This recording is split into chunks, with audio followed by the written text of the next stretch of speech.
Happy Christmas. But Yeah. Episode start, John giggles. just make sure I actually get the video, the video audio file this time, please. So this can actually go out on the day it's supposed to. And now, if I fail to get this uploaded, it will be totally on me, and you'll have every single bit of like, yay, yay, yay.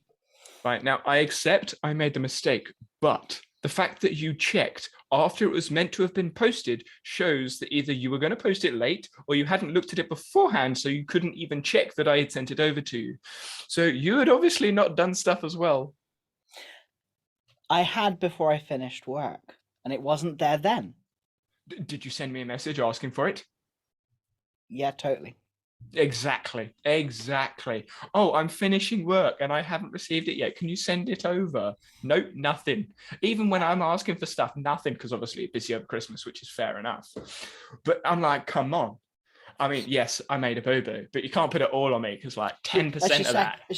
You second bit of boo-boo. You there accusing me publicly of not clicking a link you sent, and you never sent it.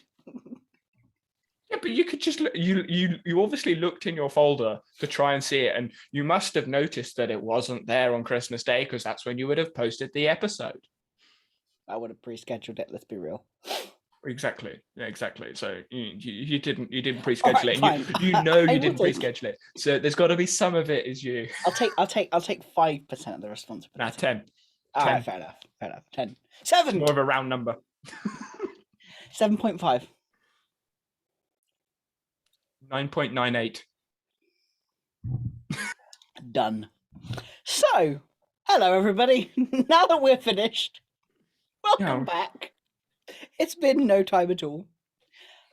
This episode is another one of those weird ones because it's the beginning of the year again, and this one's going up at the January. Yeah, January 1st. So I will be having my COVID jab for my surgery. Because I can't drink on New Year's because I need to drive at 9 a.m. Yeah. I've got like an hour and a half drive at 9 a.m. on New Year's Day. Yeah. That's how my 2020 is starting. It starts with an early morning drive, an hour and a half away. Oh yeah, 2022. Yeah, an early morning drive, hour and a half away to get a COVID test so that I can have surgery 4 days later after isolating. That is my start of 2022. Cool. Yeah. Loaded, isn't it? Let's be honest. So my 2022 doesn't really start until like halfway through January, but the premise is still here. We're looking back on 2021 and planning when 2022 actually starts. Yes. For those who have seen the previous episode, which I'm assuming is going to go out before this one, who knows? We'll figure it out. We kind of started this, but it was right at the end of our working time, and so we hadn't sat down for proper reflections. Both of us now have kind of took a reflection on the reflection, which is always fun when we do reflections on reflections. And it's kind of shifted.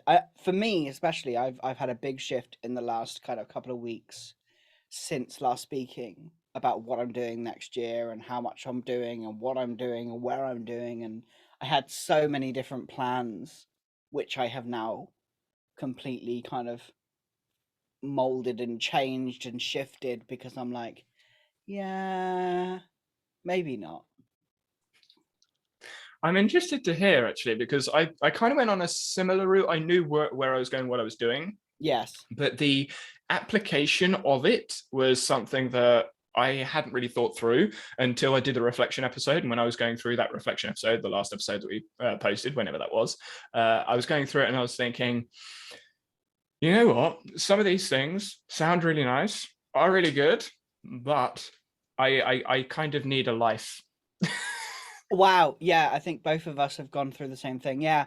So I can't remember how much I said on the podcast itself because I haven't heard it because, Danny. I didn't send it.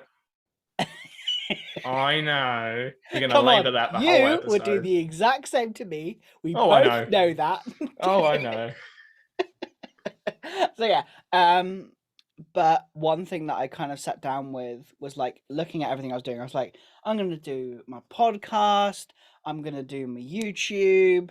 I'm going to do this because a lot of my this year, this year is going to be focused on content creation and getting more out there because I have a tendency to hide and then just be a secret weapon for everybody. But I can't do that anymore because my big plan for this year is to write and publish a book because that's something that I'm really passionate about, really excited to do.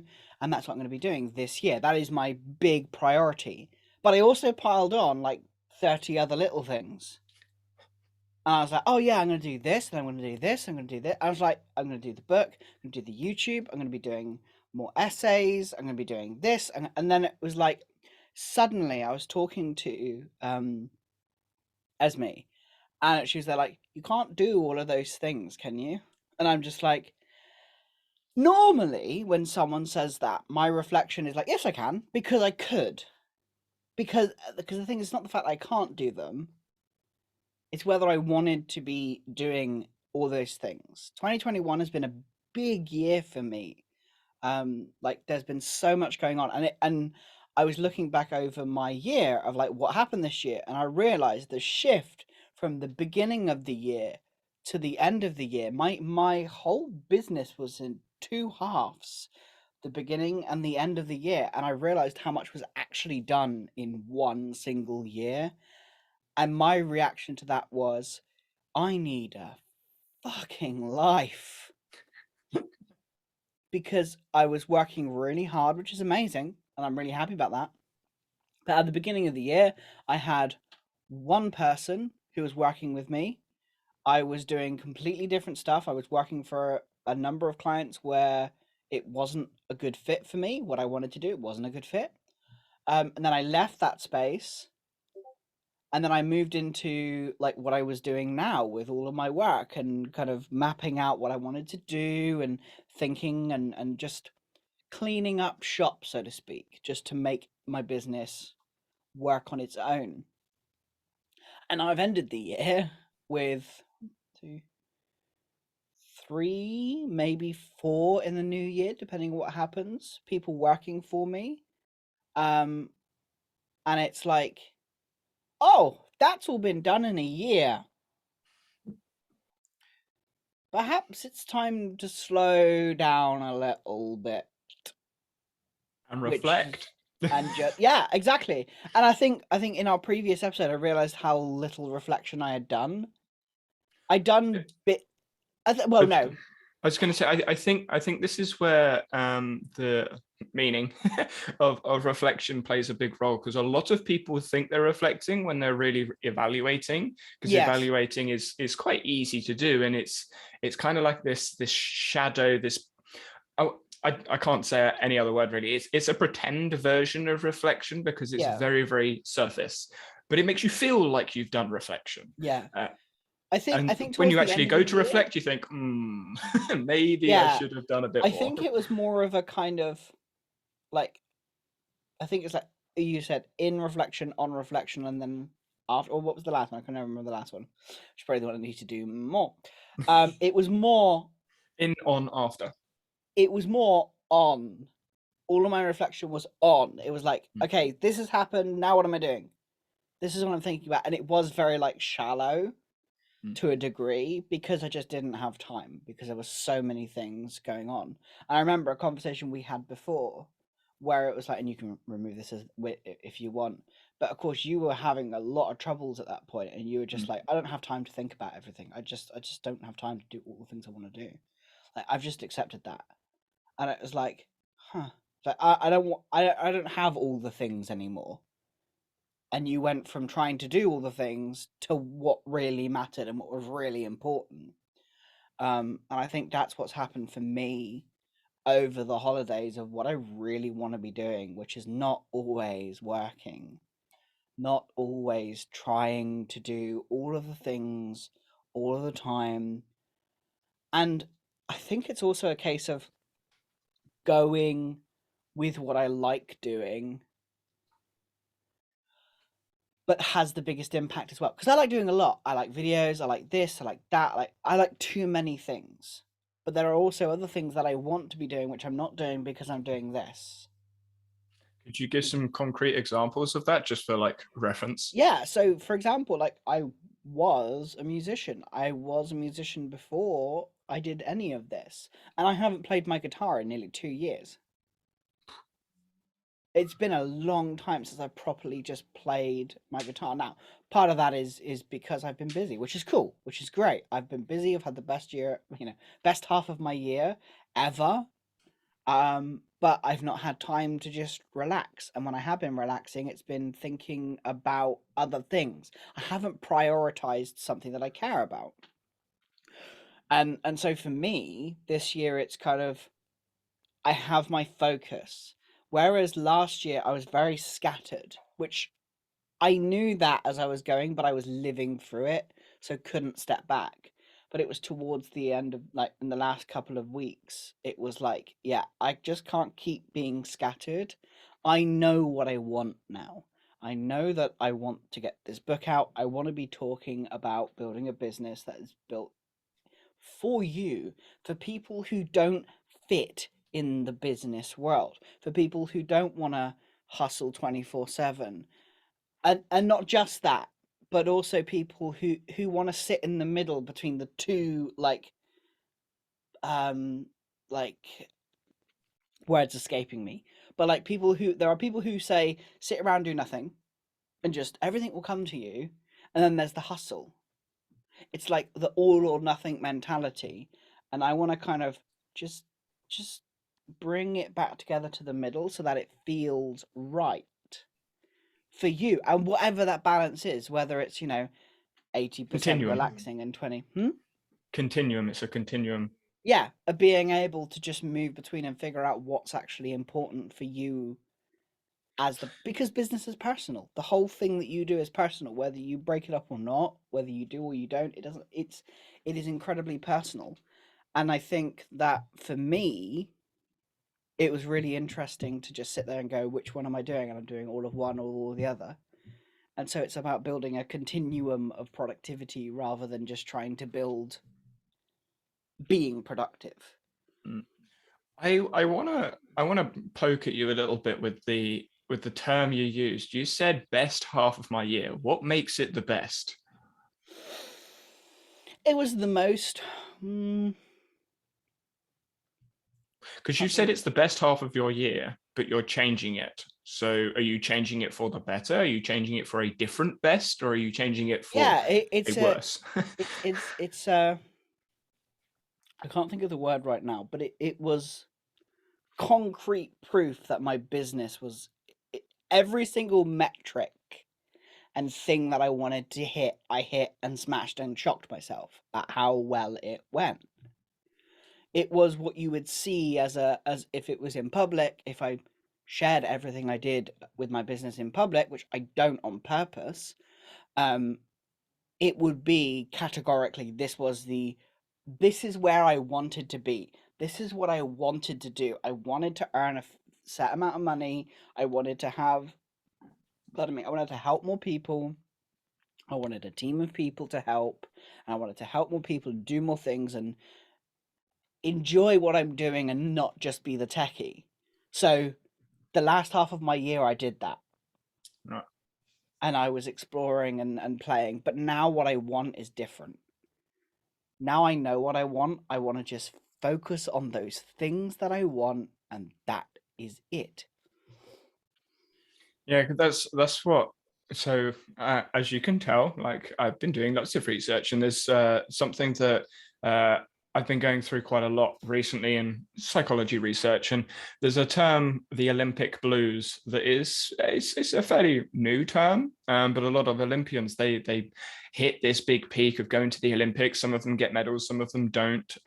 There's lots of things that could be said about dehumanizing the people that that compete. But a lot of the conversations around the Olympics and the Olympic athletes is they get this goal and it's their best year, their most successful year, their most whatever, and then when they come back from the Olympics, it's okay. Now what? Now what? Do we go again? Do we not? Do we try something else? And when you look at a lot of the profiles, a lot of the elite athletes, some of them try and do the same thing. Some of them change sport or change competition in some way, but they've realized, okay, this is what I've got, this is what I wanted. Now I need to change the goal. Even Michael Phelps, when he got his first gold, he decided when he came back, you know what? My next goal is to do it again. And it's not the same goal. It's not the same target, because yes, you've won the race, but now you need to win the race like in 4 years time. So you're older, you have more experience to other people, you're racing against a different. So it's a different goal. It's a different target, but that last one was still your best at that time in that context. Yeah, absolutely. And I think I have always chased after stuff. Like one thing, I was always chasing the next thing, where now I know there's no damn point because I still will end up where I was, hedonic treadmill, blah blah Mm-hmm. blah blah blah blah blah. Like that feeling. But you've done that and you've experienced that, and now you can go objectively successful. That is literally, I could go, I did a business that made this amount of money, that got this amount of this and this amount of that. That was objective success. I don't want objective success now. Because I can do what I had before. It would be easier to do that. But what I want is to move forward on the things that I really care about. And I know what I need to keep the bills paid. So I will do what I need to do, but most of my attention and my energy is going to be shifting into what I want to create this year. I find that interesting, because when you hear about a lot of the quote successful people, Keanu Reeves is obviously a perfect example. Like, he got all the money, did all the things, and he gives most of it away because he doesn't need it. And when you look at a lot of the bigger creators on any platform, depending on the creator, obviously, but a lot of them, they earn the money, then they put the money elsewhere. I mean, Mr. Beast earns the most on YouTube and he puts it all back into videos. He still lives quite well, but he puts most of it back into what he wants to do, which is create content. Casey Neistat's another perfect example, made tons of videos, earned loads of money, but still lives in basically the same place.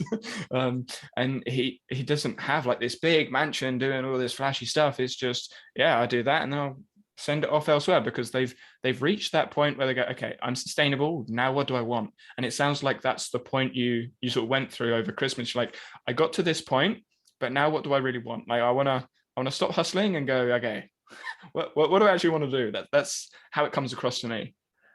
Yeah, absolutely. And there is always more. There's always more. There Yeah. will always be more. But I think I want to do. I think the best way to put it, I want to do more with less. Mm-hmm. Because I know I can. I have the things in place now. I have the team that can help. I have, everything that I need.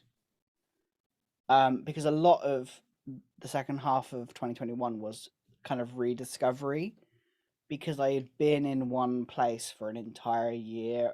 Last couple of years, I've just been kind of building and building and building and building, crashing, and then going back up and having that cycle. And I don't think that cycle will ever finish. Let's be real. That is how I function. I It's how cannot most change people that. function. Yeah, it is how I objectively function. I only know my own experience, so that's what I'm sharing as if it's mine. I run and then I crash. I run and then I crash. But I'm building up. I'm building in that instead of trying to beat it. So I'm curious, from a planning perspective, then what I assume you've got some sort of plan in place. Whether we stick to a plan or not, that's another question. So what is your plan moving forwards into 2022 then? Because that was a very nice reflection. Yeah. So my 2022 plan is I'm in the process, literally late last night, rebuilding my Notion, because I noticed you were still online at like 1:30 in the morning. It's like, what? I was like, I'm rebuilding my Notion. But it's more for me rather than the rest of my team. My team will still have the other Notion because they are used to that Notion. I think there will be eventually a transition point, but I have my own private space, which is focused instead of on, because my current Notion is very, as my team will definitely tell you, it's bits of this and bits of that, because that's how I functioned. It was very much like it was built on top of one another. because that's how I've always built. I've built on a foundation that I knew worked for me, mind, and then I built bits on top for my team and kind of modularly put it all together.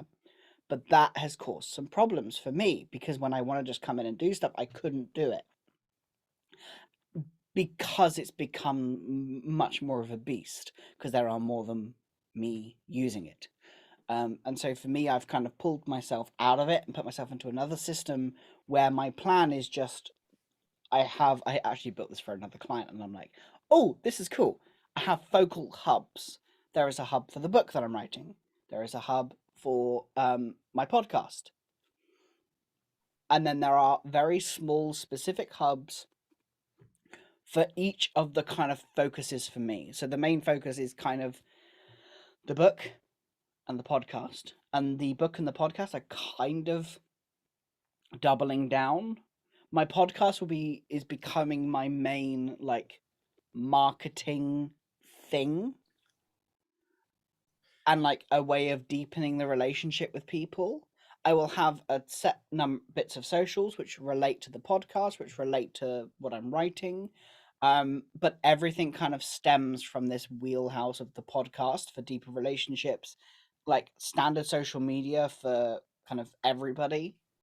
And then bits are added on or moved around depending on what I'm promoting. If I want to do a workshop, I'll do a workshop.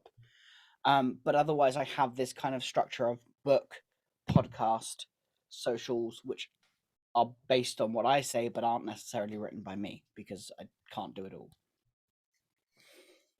So you mentioned videos in your reflection, and I didn't hear videos in there. I assume they've sort of been like put on the back burner. How long are the podcasts going to be? I don't know yet. I don't know how long the podcast episodes are going to be. I'm not sure whether they're going to be as long as this. I don't think they will be. Some may, but I'm thinking between the 5 and 20-minute mark. That's what I was thinking, because with regards to podcasts, obviously you listen to them, but for myself, I prefer to watch. So if there are podcasts that have a video version podcast on YouTube, I will always go to the YouTube version. One, because it's easy to keep up with, because I pay attention to YouTube more than anything else. And I was just thinking, maybe you could just record yourself doing, I mean, if you're doing it on Zoom or whatever, you could record yourself and just post that on YouTube. No, it's not going to be a YouTube video, but it's still a video that you could edit, it's still a video you could refer people to. And it still gives you something on your channel, so it's not completely empty. Whilst doing the podcast, because it's not like an added bit of work. It's just instead of posting it in one place, you post it in two, like we do with this. Yeah, I think, that was something I was considering. Whether I will do it, because I do like the fact of audio only, because it takes off the pressure. But that, I think, is just me. That's just a mental block. I know that's a mental block. That's not anything else. It just means I can come in here. I don't have to have my camera on. I can just talk. And I use Descript because I can record straight into Descript and publish straight from Descript and not have to think about it. But that is a consideration. I think I may, because I record it into Descript, so it is audio only, but I could do video too. It wouldn't take much effort to put the video on. I was going to say, you don't even need video. I mean, some of the podcasts that I listen to, it sounds weird when you say it out loud because it's literally just audio. But Rob Gray is a podcast that comes to mind. He talks about skill acquisition, ecological dynamics, heavy science. And he's got a podcast, and his podcast is also on YouTube. But he literally has his logo in the middle of the screen, the whole podcast episode. And I mean, there are loads of podcasts that do similar things, but they have like the moving things, audio waves going around, whether it's around the logo or up and down on the screen or whatever. That's really easy to do. But yeah, exactly. So that it's something moving, but because YouTube is a platform I prefer, and I prefer like, I don't know why, probably because of the content I've consumed, and it's easier to go to my watch list on YouTube because it's with everything else I watch than it is to go on Spotify and listen to a podcast. And it just goes into that natural list. And most of Rob Gray's podcasts are around 15 to 25 minutes. So it's just like a normal video. Like what's his name, Gotham Chess, like when he does his chess reviews, they're like half an hour long. So you have his video, and then you have a Rob Gray podcast. I do the podcast first because that's like intensive brain stuff, whereas Gotham Chess is just taking the mick out of chess players. But I have that as my list, and I just go down when I watch YouTube in my watch later. So like for him, I know the way he records, because I can tell, because I've listened to so many of his podcasts, that he has his bit at the beginning where he explains whatever he's going to talk about. Then he has his pre-recorded intro, which is the same minute and 15 seconds. Yes, I know how long it is because I push the arrow key. It's the same intro. Then he inputs another like tidbit for the episodes. At the moment, it's his book, because he's released a book on skill acquisition, and that's again pre-recorded, just dumped in. And then he has a script. So a lot of the time, because he's referencing articles and papers, he'll quote things. So you can tell that he's just reading off a script, and then every once in a while add a word in. And sometimes he cuts it, because I can tell with the cut, because audio. But yeah, it's like 15, 25 minutes of literally me staring at the logo on YouTube, listening to his thing. But because it's a YouTube video, it's, for me, easier to get to, because I prefer that rather than having to go to a podcast platform. I still listen to his podcast when I'm walking around, but there are loads of podcasts out there that are like hour, 2 hour long. In some respects, YouTube would be easier as well, because a lot of people would listen on YouTube because they already follow what you and I do. And it's much easier when I'm sharing things. Well, like for me, when I'm sharing things in a YouTube description, I can just, there's all the links. There's this, that, the other. If I want to add something in later on, I can just add a pinned comment. If the conversation around the podcast wants to happen, it just happens in the comment section, rather than Spotify, or rather than a podcast, like go to Anchor and submit a question, or go to Twitter and ask me there. Yeah, I noticed whatever. that for us, we've had lots of responses on our YouTube, not on our... Because it's easier to comment and interact on YouTube. So there's that. And something else with regards to referencing other content, it's more, I don't want to say socially acceptable, but it's easier for someone to click on a YouTube link and go watch the video than it is for someone to click on a link to a podcast and then listen to the podcast. Because being taken to a podcast platform, whatever platform it is, and having to click listen and just like stare and listen and watch at the thing when they're on the computer finding things, it's much harder than just watching a video. Yes, the video might have nothing on it, but it's still that barrier, that mental barrier, because of previous knowledge, previous experience, etc., is reduced. Yes, some people prefer podcasts, but from my experience, more people will watch on YouTube, and that's why a lot of the big podcasts are video YouTube, but are put on YouTube anyway. As a second channel. Yeah, I mean, that is a good thing to consider. It's something I've been considering as well, like I've been thinking about as well, which is why it's top of mind. Because it is easier to have a proper conversation. So here's a question for you, a YouTube related question. How do you optimize for that then? Or do you? So there are different trains of thought with this, and the majority of people, what I would say is you'd have a channel for a different type of content. So you've got shorts content, long content, and then the main channel, whatever that happens to be, when you look at a lot of the other creators. So would you optimize for it?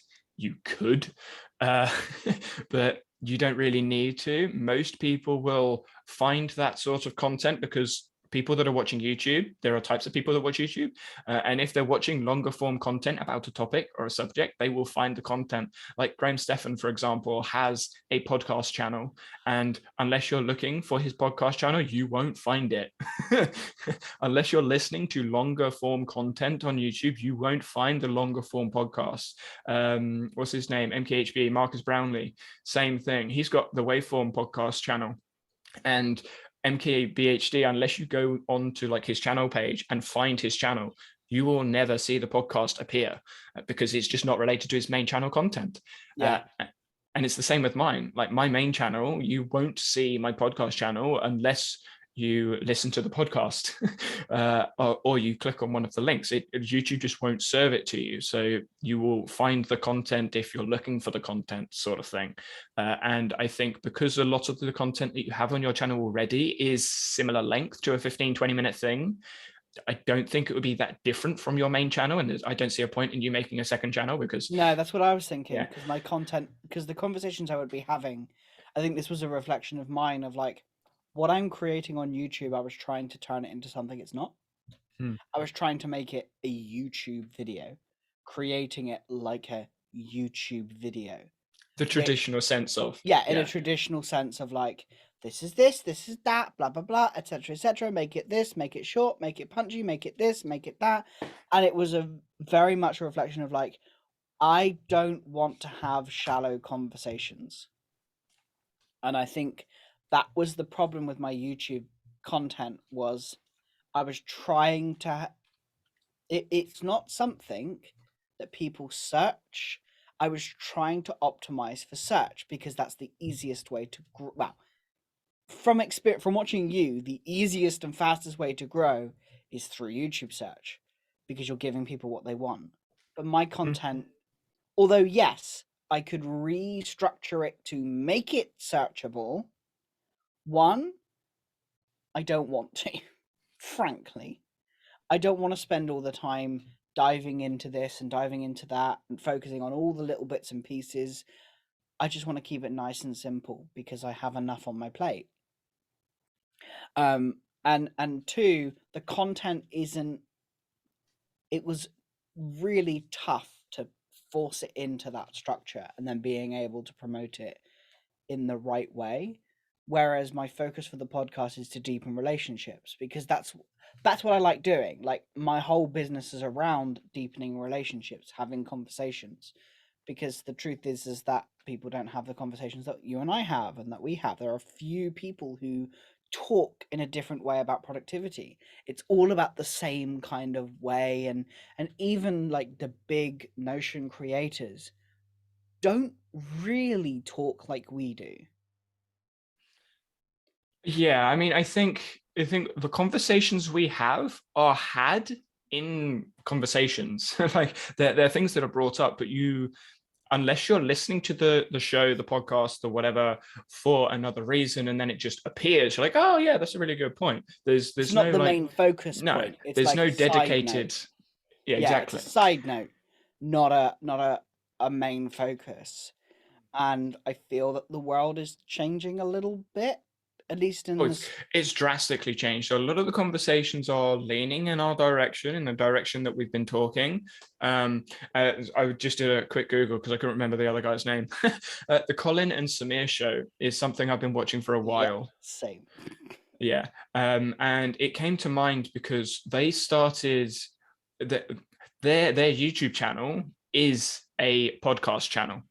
They do a lot of editing to make their podcasts look like videos, but they're still podcasts. They cut out some of the bits and bobs in the middle, and they leave the full uncut edit for the podcast. But the videos are essentially just a podcast. And when you go all the way back, the original ones, it literally was a conversation. It was a video podcast, very similar to Joe Rogan and the rest of it. And they are having conversations with creators that just weren't happening at the time. And even now, you hear conversations on the Colin Samir show about some of the bigger creators or smaller creators, and you're like, oh yeah, that's a true thing that's happening right now. That's really, really up to date. That most creators hide behind. And it's funny how you see certain creators, I don't want to like call anyone out, but you see certain creators suddenly make content 2 weeks after a Colin Samir show talking about the thing that Colin Samir said no one's talking about. And you're like, oh, I wonder who you listen to. Yeah, and actually it was some of my reflection came from watching, I think I watched the Mr. Beast episode and I was like, huh. That was one of the trigger points for me of realizing what I would need to do to fit into the traditional YouTube algorithm and going, you have a rant? No, not a rant, but this is something, because you mentioned that, this is something that really, like, hold up, what? Confused me. Mr. Beast spoke with MKBHD Marcus on his channel. And I don't know whether anyone's seen the video, but Marcus basically asked Mr. Beast 20 questions. And the questions were creator related. A lot of them were sort of obvious and repeated a lot of what Jimmy says already. But Jimmy said something that really struck me and really confused me to start with. And Marcus said, "What channels do you watch?" And Jimmy said, "Not my own stuff," as in he doesn't watch any sort of like fast, punchy, sort of just rubbish content when it comes to like education. He says he watches the educational channel. So he watches Veritasium, Smarter Every Day, Wendever Production, I think is how you say it. But he watches all like the quote quote nerdy content because he wants to learn. He wants to know stuff, but he doesn't like watching his content because it's not for him, even though he spends almost all of his day thinking, creating, brainstorming, making, spending money around all of this content. Or he's got like 7 channels, 8 channels, all of them doing very similar things, all targeted towards a younger audience with this punchy, in your face, I'm going to throw everything at you explosions. But he doesn't like watching that content. He makes it and lives it, but he doesn't like watching the content. He likes watching the educational content, which doesn't get traditionally as many views. And you're just thinking, well, okay, target the right audience, which is, I think, what you would be doing. You'd be targeting people that are older. I don't think you'd be targeting the 15-year-olds that want to see Minecraft explosions every day, like every 5 seconds. Yeah, and it's the shift to moving, like making the content without sacrificing what that looks like, and just knowing. Do you know the story of like how Graham Stephan's podcast actually came to be? No. Obviously, there's a podcast on it and they speak about it. And they've mentioned it quite a few times, but Graham Stephan decided he wanted a podcast with his main channel. He was at like 1.5, 1.6 million subs at the time on his main channel, and he decided he wanted a podcast, but he didn't want to put all the effort in because he was like, yeah, effort, not doing that. So he hired someone that was local to him, and he was like, hey, I'll give you 10% commission on anything the podcast brings in. Can you just edit all the conversations and do this, that, and the other? And they went, yes, okay, I can do that. And this person was at college studying movie making or something. I don't know. I can't remember. But he was studying this thing. Yeah, filmmaking, movie making, I don't know. And essentially the podcast was okay. It was ticking over. It wasn't drastically successful. And Graham Stephan basically said to him, hey, I want to focus a little bit more on this year, which was like this time last year. I will give you 50% of whatever the thing brings in so that he could pay for college. And they went, okay. And then in March, the podcast blew up and just exploded. And this person, this college student that was just helping him out, suddenly is now earning like 40 or 50% on this podcast that's earning like 130 plus thousand views every video that goes out. And it's literally a conversation between Graham and other people that have lots of money. They literally just talk about money, which is related to his main content. So it's still like the money content conversation, but he brings in creator conversations, how they deal with money, how they don't deal with money, how poor they are with money, and sometimes. But it came from him going, I want to do this thing, but I can't be asked, so I'm just going to hire someone to do it. And now it's this big thing that supports his main channel, which I think is something that you could do, because a lot of the editing elements you don't have to do. Obviously, you could start with literally nothing and then move it forwards. But the conversations that he's having are business conversations, but money focused. And you'd be having business conversations, productivity focused, I guess you could say. Sort of, yeah. But the marketing of that channel works well with his stuff. And obviously he's a YouTuber anyway, big YouTuber, successful, blah, blah, blah. So he's got the face, but his marketing of the show is for YouTube. But the actual content of the show almost fails to deliver what the thumbnail and the title would say, because it's so specific. But people know, oh, this is a Graham Stephan podcast. This isn't going to be a quick, snappy, here's a load of jokes. It's here's an hour and a half conversation about this thing. So yeah, that's actually, that's given me a lot to reflect on. Yes, yes. I guess for me, when it comes to a lot of the stuff that I'm doing, similar with what we were just talking about with the podcast, but I realized I wanted to do lots of things, and I like doing lots of things because I say lots of things. I like doing research and sharing it in lots of different ways because one, it helps my own understanding of whatever it is because I have to share it in different mediums, and two, because I know how annoying it is when there's a piece of content out there that I want to consume that isn't in the format that I want. And it's just annoying.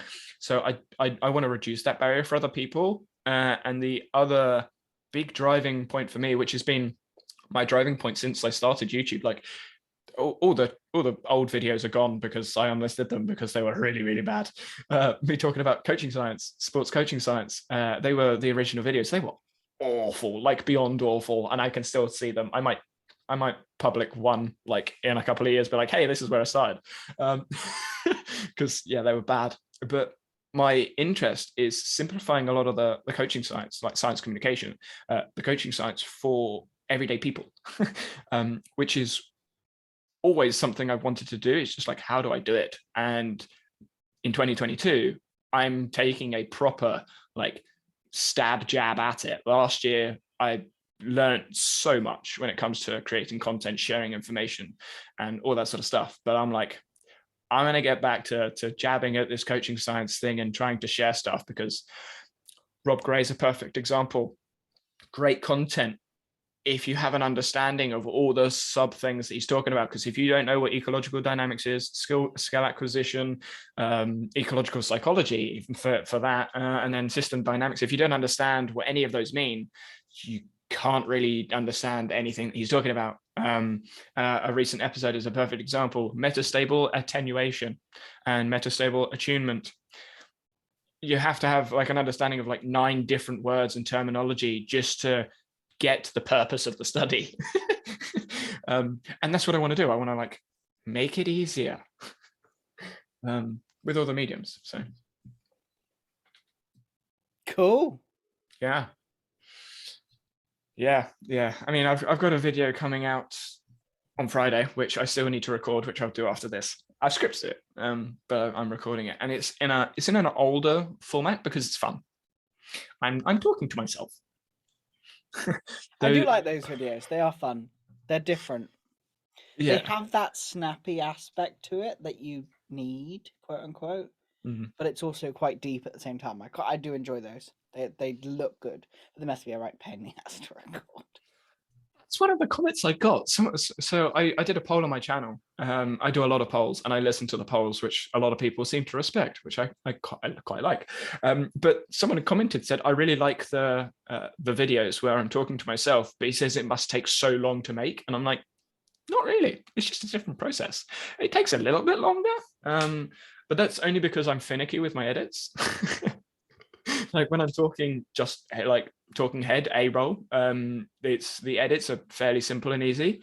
Whereas when I'm talking to myself, I need to do some V cuts and L cuts and J cuts just so that it looks more like a conversation rather than just person talking. Yeah. So that's me being finicky about how the video feels rather than it actually like being a video. And the reason I'm going back to that sort of video is I think it's more me. Like, I can't be me in a video because there are so many like side comments I want to make. I'm like, there's this thing that, and how do I add in a side comment without just adding in loads of fluff? Yes. Yeah. This is what happened to my YouTube channel. It was like, I can't stay in a 1, 2, 3 format because I've got so many other. It's the context, which is where many YouTube content, even educational content, I think we've had this discussion before, lacks the additional context because you can't put it in because it's not good YouTube practice. It's short, sharp, get to the point, get to the end. Whereby the conversation I want to have, and I think you're the same, we want a bigger conversation. It's a context driven conversation rather than a content driven conversation. I like that. Yeah. I mean, the video format is linear. It's this is next, this is next, this is next. It's the same as articles, same as blogs, same as most content. You can go back and then consume it, but most people will watch a video and that will be it. They've watched the video. So when you look at active recall, retrieval practice, which is my preferred term, how are you actually doing that with a video? Unless you see the video multiple times, you're not doing it. So how then do educational creators, then trigger that conversation where they have to repeat themselves? But if you repeat yourself in a video, people will click off because they're like, oh, I've already heard that, yeah. Because that's recognition, not recall. They're two different things, which means you need overarching themes for each video.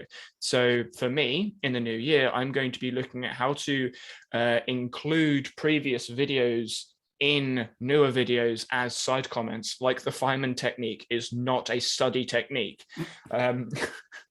Say it again, it's not a technique. It may become a running joke on my channel that people recognize. Oh, Feynman technique, Danny's going to go off on one again. Active recall, Danny's going to go off on one again. But those sorts of things, like for retrieval practice, you need to be engaging in the conversation and repeatedly bringing things up. But to be able to do that, you either need a running joke on your channel, whatever that is, or you need to bring in side comments and nuanced information, which if you're doing that in a video, it's very difficult to do because you lose that linearity of going introduction, methods, discussion, conclusion. Yeah, and yeah. So Veritasium, his second channel that's basically dead now, he did some old vlogs because Veritasium's PhD was actually on science communication through multimedia.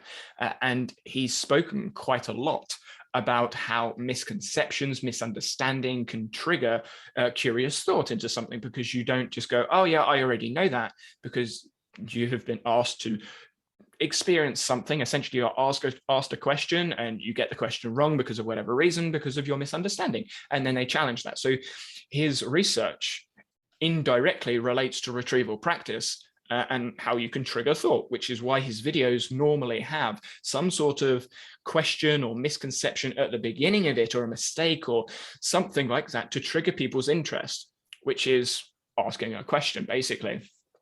But the thing that his channel doesn't do, because it just chooses not to, is relate back to other content. He very rarely goes, oh yeah, and in that video, blah, blah, blah. It's just, this is the video, this is the linear process we're going to go through. Smarter Every Day does something similar, but he still relates back to old content. But when he's going through whatever it is he's talking about, he's referring back to older principles and nuanced principles about the thing that he's talking about, which brings in context. But when you look at the length of the videos, Veritasium's videos typically aren't as long as Smarter Every Day, because Smarter Every Day, they're like 20 minutes, half an hour long sometimes. So they are more like podcast type episodes, which is why I think there are less views on them, because they are more in context and more podcast-like, but that's the sort of viewer they are. So that's the direction I'm looking to take with the format, because it allows me to bring in a bit of fun, a bit of me, a bit of like the side comment jokes, but also bring in nuance and context relating it to other things. So it's kind of like you're building, because from what I understand, there's kind of two main forms of YouTube. There is the like, I'm going to give you stuff and that's it. And then there's that, I'm going to build a community and we're going to have in-jokes, and often they two overlap, but often it's like search-based and community building kind of thing. That's always how I've seen it. And so for three different types. There are, yeah. What's the third one? There are three different types of videos you can post. You have what's called like a browse type video, like a views video. So something that you know is going to get lots of views and to build your channel. So it's a channel building video, which a lot of bigger channels are doing. And then there is the monetizing type of video. So you know it's not going to get as many views, but maybe it's a little bit longer so you can have more ads in, or maybe it's on a topic that you know is going to get more money. So you talk about money. I wonder who does that. But those videos are specifically for earning more money. Like lots of people do those videos because they know the CPMs can be higher. Graham Stephan doesn't need to do that because his channel's already talking about money. And so you've got the money videos, the view videos to build the channel, and then the community-based videos. And the ratio of those three types of videos will change depending on the channel. Some channels will be heavy on the community-based, which are mainly vlogging style videos. Some channels are heavy on the educational browse based, which obviously builds the channel quite quickly, but doesn't necessarily build a community that's like niche down. So they do that sort of like afterwards and on separate channels, which is where the bigger channels most of the time are browse based videos, have a second channel, podcast channel, whatever channel to build up a smaller tight knit community. And then you have the money type channels, which normally are very small channels, but they earn so much from either the video itself or the commissions they get from the videos. And those channels don't need to be big because their return on a video is so large. Yeah, and I think from what I'm hearing, you're shifting more into the community. I think you already were, and it's something that some of the reflections from people in our community that we've built of like people miss the community aspect, the long form conversations. People were saying about my channel of missing the longer form stuff, the conversations, and I'm just like, okay, well, I think it was the act of focusing more on the community which was more important for me now, which is what shifted my attention away. I'm probably still, because I have a couple of ideas for like shorter videos where it's just like, ironically, there's a question, here's the misconception, here's the answer, because they are good. Because people, should I use Notion? Should I do this? Should I do that? And if I can create the content based around that, then that's great for me to just share and show. But the rest of the time, it'll be community focused and will be more kind of podcasty. If I'm going to be doing YouTube, it probably will be podcasty, and it will basically be the podcast feed. I think that would actually make sense. Yeah. And then that's it. Because you don't need anything else, and that's what I mean by the higher return videos. Those channels that are smaller but are niche down, have a community, and they get commissions from those videos. I mean, you have plumbers out there doing that sort of stuff. They literally talk about cleaning toilets. Yes, they have grown their channel off of browse based videos, but they started out literally just talking about how to clean toilets. And it's just okay. And they had other plumbers asking them questions about how they do this, how they do that, and they earned money off that. And then they grew up, grew and got bigger, and then did lots of other things. And my videos at the moment are still very niched into the productivity tech tools community. I've tried moving it away with browse content, which works sometimes, but completely flops other times. That's just how browse content works. It either works or doesn't. There's no in between. But I don't want to lose the element of community, which is why I was like, you know what? Let's add some side comments in, because I think a lot of people could relate to some of the side comments that I have going through in my mind. And some of the jokes will be inside jokes from people that listen to these conversations and my podcast. Yeah, I think, and I think that's where the world, like we touched on it earlier, of like how things are shifting in the world, and it's leaning towards conversations that people like us are having. Because there are other conversations like this. I can't think of anyone off the top of my head because it's driving me insane, but I can't figure it out right now. But there are more conversations like this that need to happen because people are tired. People are burnt out and they need and want a community to go to just to talk, just to share ideas.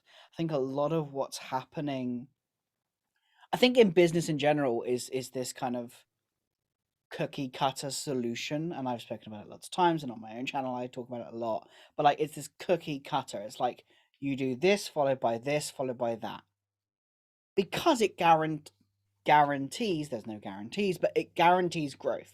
It's a proven track. You follow my proven track, there is a solution. But then you lose so much of what makes you you, and the business, that the personality of you. For people who, yeah, I'm gonna say it, people who don't have personalities or don't like who they are, it works wonders. getting someone else to do it for them.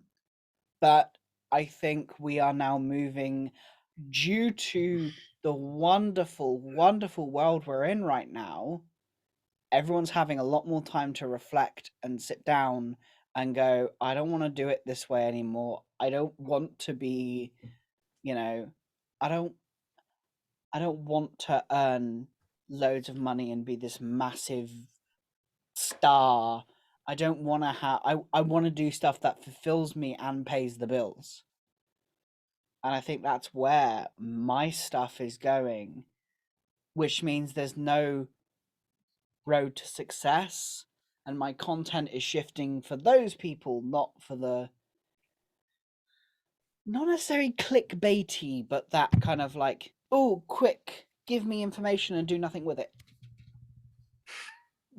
The script that I have written for the video that's coming out Friday, so it will come out probably before this episode, so people may have watched the video before they listen to this, kind of insults so some of that content, because some of the research that I do is still research, but it's procrastination research, and I don't want to spoil the video, but there's a lot of research we do that it's like, oh yeah, I'm researching, I'm learning stuff, but you're not really learning stuff. You think you are, you're just consuming stuff because you're procrastinating. And what I think, so I giggled a minute ago because there are some people in the fitness industry, I'm going to rephrase that. There are lots of people in the fitness industry that speak about fitness as if they know what fitness is, and they don't.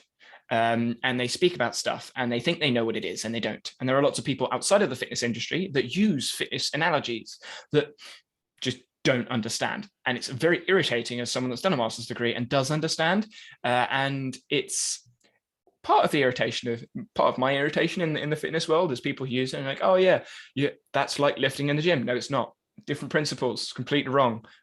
Misinterpretation of information, and it's those conversations, those smaller conversations in the communities that I enjoy, but it's difficult to spread that elsewhere.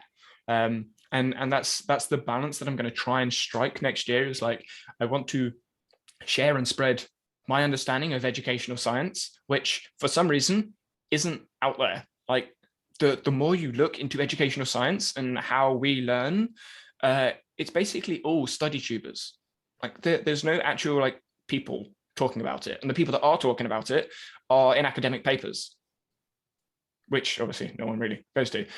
So whereas when you look at the fitness industry, you have vloggers and bodybuilders and PhD like individuals talking about all of the science behind how to grow muscle, build whatever.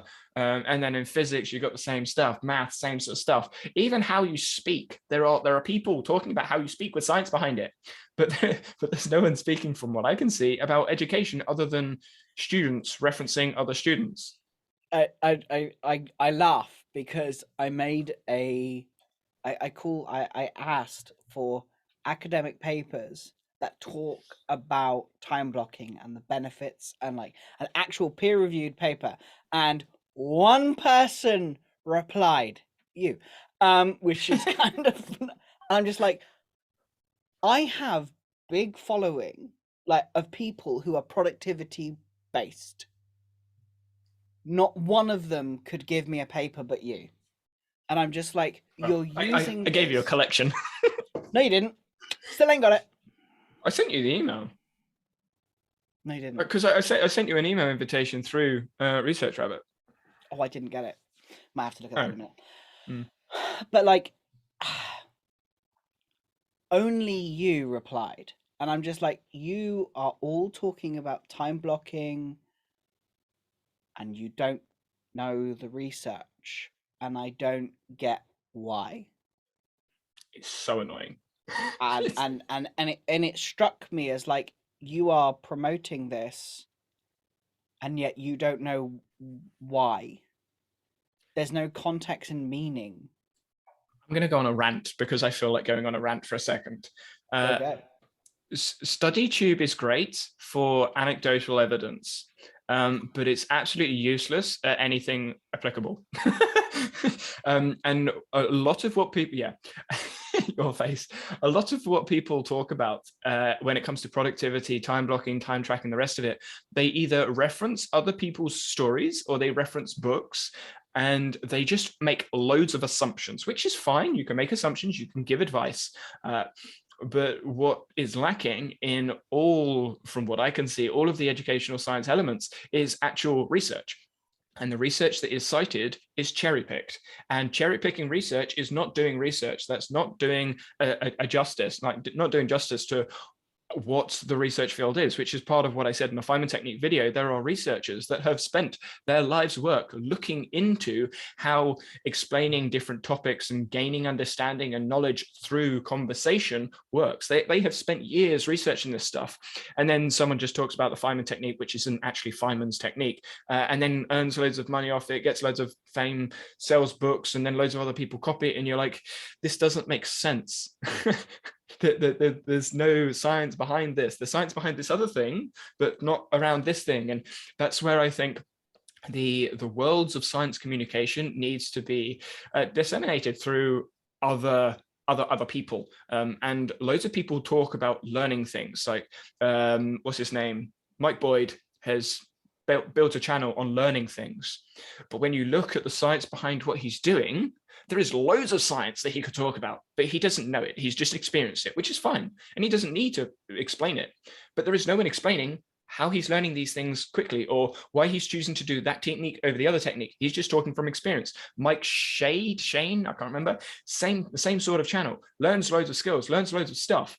And he learns some things quicker than other things, but he doesn't explain why. And I'm like, but it's because of A, B, C, D, research, references, etc. And I'm one of those people that I look at it and go, why don't you just say this? Why don't you just, and it's because probably they haven't looked at the research, but no one from what I can see is explaining those things.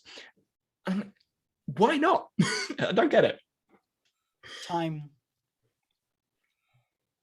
Because trawling through, but the truth is that trawling through all of the research takes an awful lot of time. And I think, frankly, it's because it makes people feel stupid. Because when you go through an academic paper, it is so not so over-explained, but it's not for the general population, even though it should be, because it's how our minds work, it's how we learn, it's how our bodies work, it's how we function. It should be for the general population, but it's not.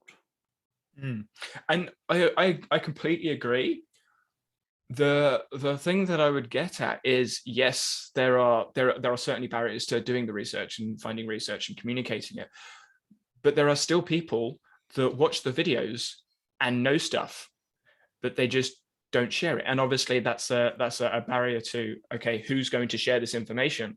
And it's baffling to me that I am, from what I can see, I'm one of the first people to talk about the science of learning in, like, on YouTube anyway, and even on like other platforms like podcasts and TikTok. There are conversations being had around curriculum. Like Mind the Gap is a podcast about teachers in the UK, and they talk about curriculum, how they build a curriculum, and loads of people love talking about it, but they talk about it in their small communities, which is fine, but it's not applicable anywhere else.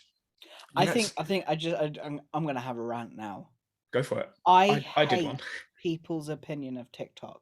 Now, I have to preface this because I had the same opinion, but I didn't understand it. What TikTok is doing is so fucking smart. Can we stop thinking it's just for tiny tots and teenagers who want to look flashy? Yes, that is part of it, but there is a whole world there. Now, you still need to be able to make a fool of yourself. I still strongly believe that most successful things, you need to have a fun, you don't mind looking like a twat, basically. If you don't mind platform. It's designed to be fun. You cannot just stand there and go, so I think this and that and this and that. There has to be some fun element for it to work. But people think, how old? I've had people say to me, how old are you? When I say I found something on TikTok. How old are you? It's like, stop shaming me because I'm in my 30s and looking at TikTok. Because you are missing the damn point. Some of the Because people on TikTok are not like, there are so many people on TikTok that are like 40, 50 sense of humor. Like some of the things on there are extremely crude and wouldn't be accepted in social society. And lots of little people, snowflakes, don't like it. And you see it in the comments, but the creators don't care. and there is so much there. I mean, especially in the kind of neurodivergent world, there is so much potential, because the problem is that there are not academic studies or enough academic studies on neurodiverse brains, ADHD, autism. There aren't. They're there, but they're trying to fix it. I think so. This is where research obviously falls behind society.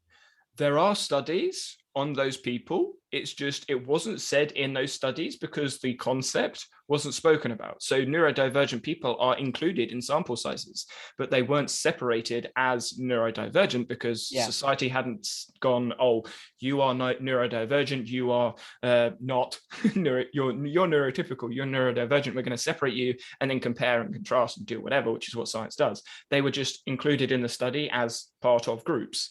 And this is where I think the ethical and moral elements of science will come into play, because it's going to be very difficult.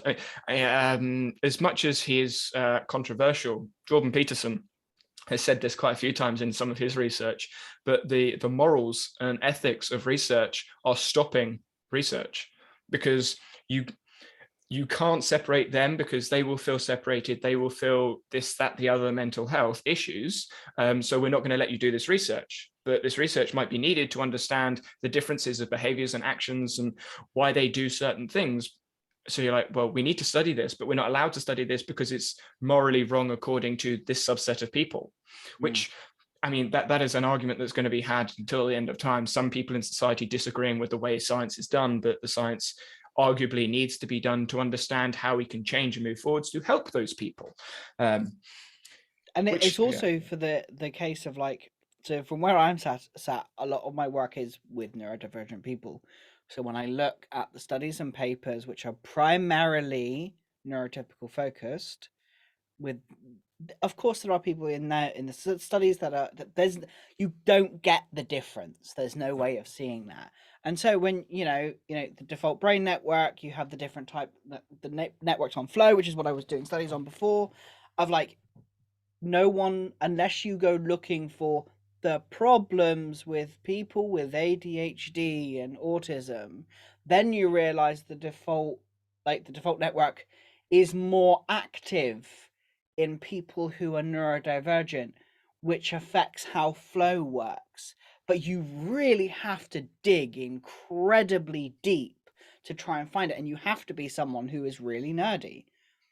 And then, of course, if you're also neurodivergent, where you get distracted really easily, it means you end up missing half the papers because you're getting too in depth into what.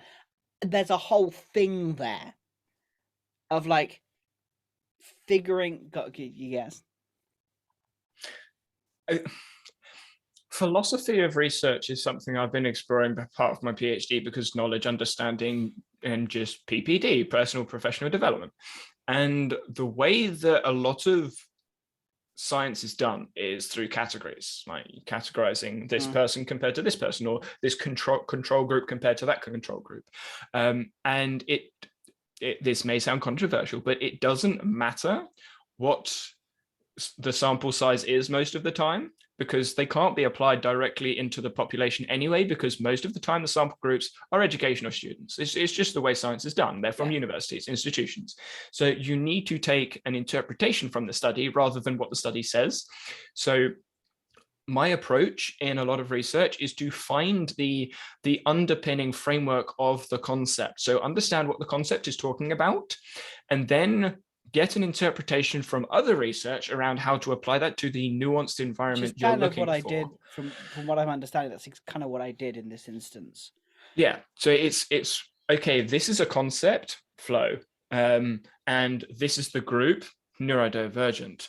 What's the research on flow say about all of this stuff? What does the research about neurodivergent people say about all of these characteristics and behaviors? How then do I integrate these things together? And this is where research should be used through interpretation, not through implementation. You don't just go, okay, I'll bring this and dump that on there. Don't work like that. Yeah, and I think that's something. But if you take it, I mean, for me and for you, that's easy. Like, for you, it's easier.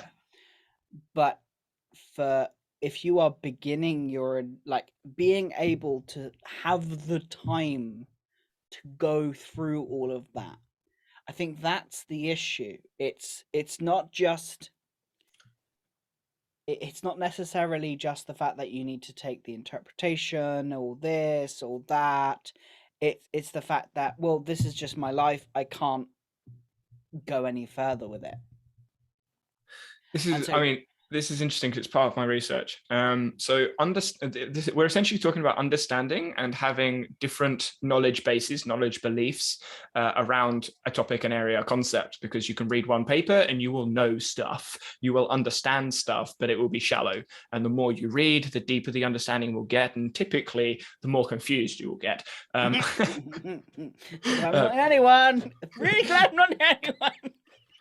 Because obviously it takes time to grasp different concepts and different things. And then, okay, if you have a shallow level of understanding, are you more likely to read more, or are you less likely to read more? That is literally the premise of my PhD. What happens with your motivation and your behaviors towards learning with different levels of understanding? And it's interesting you bring up time as a barrier, because time as a barrier to understanding seems to me as it's not an excuse, it's certainly a barrier. But when it comes to research, you don't have to read the entire paper for a full understanding. It's just a perspective, and a perspective can be gained through an abstract, depending on how deep you want to go with the topic. But you don't know how deep you want to go with the topic. Yes. So you need to. So when you're researching something, you need to go, okay, I want to get to this level of understanding, or I want to be able to apply this thing to this concept, but I don't want to be able to go all the way down here, because most people don't want to be a professor in the thing that they're researching. They just want to get to a point where they can say, okay, I understand this enough to apply this to this person in this topic at that time. So I'm going to come back on that one, because that's an immediate reflection on that is I always want to go all the way every time, and that might be my problem. That might be my barrier, is the fact that when I do stuff, I want to go deep. I want to go deep. I want to go right in there. I want to throw myself in there. So, I mean, this is metacognition we're talking about. So we're thinking about thinking. So this is going to get deep. Yeah, I tried to explain this to my family over Christmas, and they're like, metacognition, what's that? I'm like, thinking about thinking. I think he thinks. Yeah. So when you say you want to go deep, you don't know what deep is yet, because you haven't done it. So you don't know where you want to go to in your understanding. Yes. So you don't know when you've got to where you want to be, because you don't know what that is. Yes. So when you are going into research, you haven't set any boundaries in any way of where to look. Don't you box me in, Daddy. You're right. It's very true. I just go anywhere. So my question would then be, and again, this is current research, like, don't know the answer to this.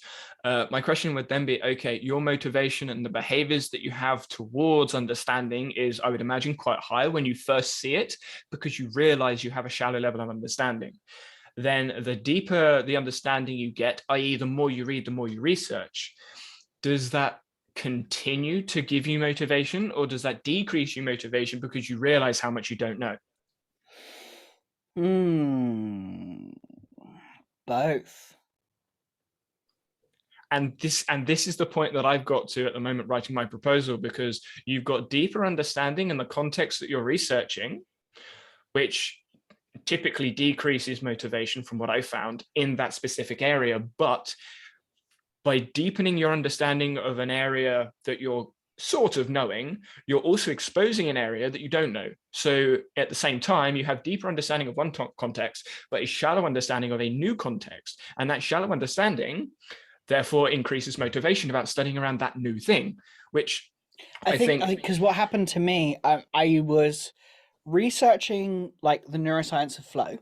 The paper was actually called the Neuroscience of Flow, because I am so fucking sick and tired of everyone talking about flow and this and that, and it's so surface. It's like, sit down, deep work, blah blah. No, screw deep work. That's not that's not the same. Not to me. It's not the same. It doesn't make sense. My brain is very good at going into flow, and then coming out of it is the bit I struggle with, but that's me. And so I wanted to actually understand what was happening. So I started diving into it, and then I discovered the three kind of, what is believed to be the three main kind of networks in your brain that help with that. And I'm like, oh, damn. Wait, what? So these three networks come together to create flow. Why is no one talking about this, for God's sake? And then, of course, I was like, okay, cool. But I know that this is from an overtly neurotypical basis. So let me go and research the other, like the salience network. And then it's like, I'm just following this train of, and then 3 hours have gone. Exactly. And that's where I was going to go. So when you have a depth of understanding that you perceive yourself to be like, okay, I kind of get this, but I don't get that, I need to go look at that. And I think this sort of application of, oh, I have enough understanding there, but not there. This is where the type of person, the characteristics of the person, the motivations of the person will impact where they then go. And I think neurotypical people are less likely to get distracted by all of the shallow understanding, whereas neurodivergent people are more likely to be attracted to those shallow levels of understanding. So instead of it being, oh, there's 3 things I don't understand, I'll have a look at one of them, it's oh, there's 3 things I don't understand, but another 17 things that I really don't understand, let's have a look at all 20. Yes. And then you layer on top a beautiful smattering of procrastination and guilt, because this isn't achieving anything, and then you start layering that on, and then it becomes harder, because then you're focused on trying to do, the 80-20, whatever. Fuck that. I hate that principle. Is it even Protos? Who gives a fuck? I mean, that's going to be part of the channel in 2020. 2022 is literally me going through the studies and going, no. I find the 80-20 thing frustrating.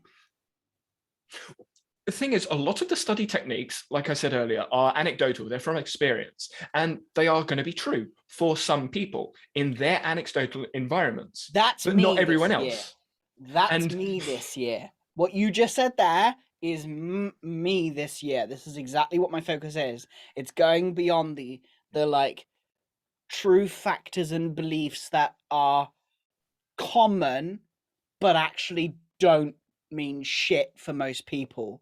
If you are lucky enough, if you are fortunate enough to be in that subset of people where 80-20 works, wahoo. What about every bloody one else who it doesn't work for? What do? Force themselves into the 80-20, even though it's inefficient, doesn't work for them, doesn't help them? No. Well, then what else is there? And this is where, for me, the educational science, there is no evidence base. This is what I was talking earlier. There's no evidence base. This works because of this principle, this theory, this hypothesis.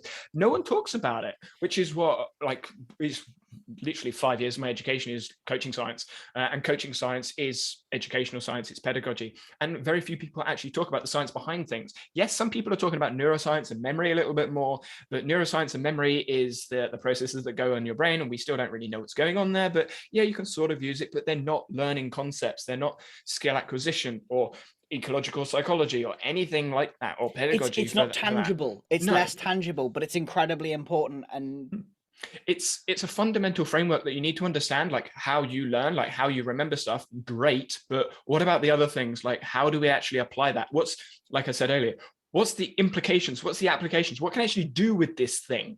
And that's for me where it's missing. So it's kind of like breaking down the evidence base and going, okay, this study technique comes from this evidence base, but this evidence base also supports all these other things that for some reason aren't being spoken about. Let's bring that into the conversation, which is what I did with the Feynman technique video with dialogic learning. But dialogic learning is literally like, what is it, like 150 years of research. So I can't be like, hey, Feynman technique is bad. Have a look at insert 3,000 references. Go read it. Yeah, no. But we went off on a little bit of a tangent there, and we've spoken for quite a while, actually. It was a massive tangent. That's probably an episode in itself. Yeah, probably. But I mean, it's all related to what I'm doing in 2022, and it obviously it tied in with what you were doing. So something I would actually ask you about. So this is relating to my journal video that's coming out on Friday.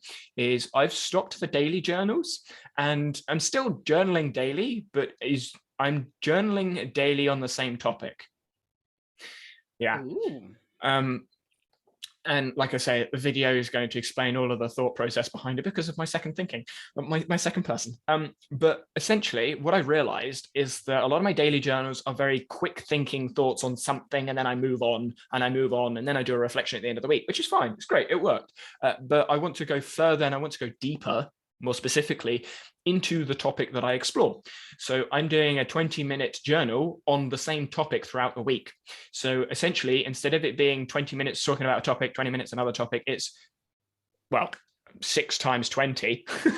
So 2 hours about one topic, and I go deeper and deeper and deeper. Most of the time it will be a paper. So I will think about a topic on the Monday. I've already done this, so I've done this in practice. I think about the topic on the Monday, like whatever the idea is. I'm like, oh, okay, have a look at a paper, read through the paper, and then reflect and deep dive into that paper 20 minutes each day. And then at the end of the week, having here is my exploration of the week of reflections. And it would be a deeper understanding of one topic rather than 6 or 7 shallow levels of understanding on multiple topics. But I'm still going to do the weekly podcast with shallow reflections because I still find value in that. So it's kind of having 2 weekly journals, one for 6 or 7 exposures for deep understanding, and 1 level of exposure for various shallow levels of understanding, and then a monthly review, which is like various studies with deep understanding. So it's combining them 2 together, but that's on a monthly basis. And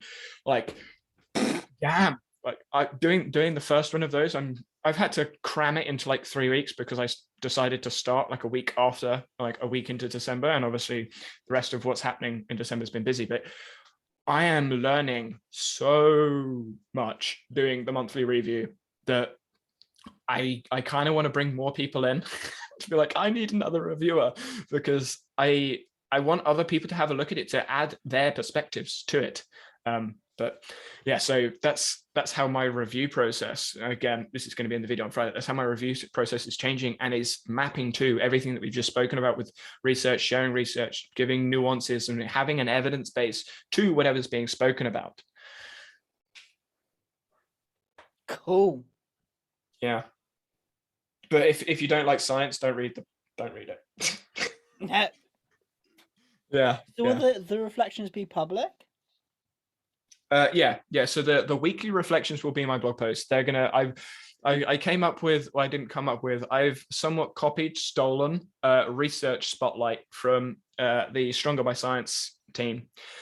So the research spotlight is basically going to be a paper review, but the interpretation section of the blog will be essentially each 20-minute thought process through the paper. So it will be like a paper review, but the discussion section will be my through week review, going through it, having an exploration into different areas, different topics. And it's, I mean, the one that I've done, that I've prepped for the beginning of December, is on a paper about gamifying recovery.